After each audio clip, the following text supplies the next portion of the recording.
Hey y'all, happy Mother's Day. Today is a special, joyful day set aside where we remember our moms, our grandmothers, all the different motherly figures in our life. It's a day of joy and celebration for many. For others, it can be a sad day, a day that just reminds us that our mother isn't around, or our family is estranged or separated, or some grieve missing the opportunity to be a mother. But the truth is there are many different types of mothers. My biological mother died in labor, and I was raised by my mom, who adopted me, who opened her home and her entire life to me and my adopted sister. That there are grandmothers and mother figures. Teachers can take on motherliness. Sunday school teachers can be mothers. Mentors can become mother-like figures. And this motherliness, it's a very natural impulse. There's reasons we use words like mama bear in our day-to-day language.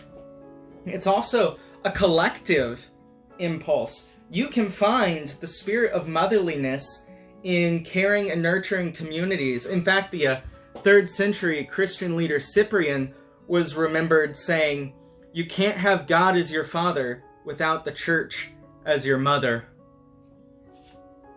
The motherly impulse is also a divine one.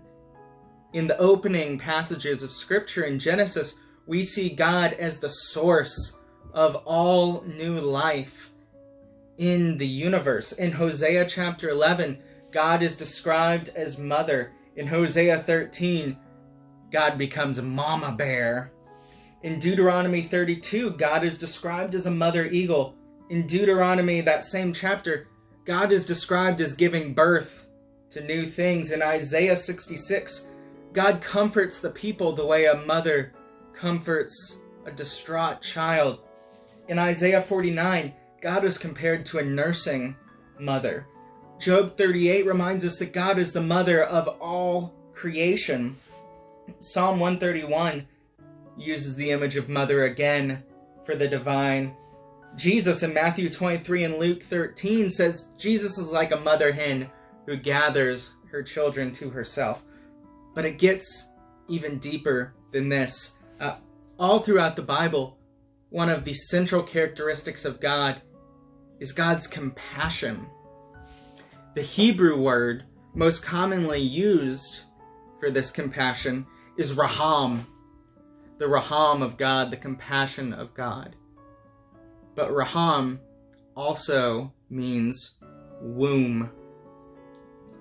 One of the central characteristics of God is this spirit of motherliness. And this kind of motherliness, this love, this caring, this nurturing is one of the greatest gifts that God has given to the world. Let's take a few minutes to meditate, to sit, to think, to talk, to be thankful for all the different ways that God has allowed us to encounter the gift of the spirit of motherliness. And how each of these encounters is an encounter with the love of God.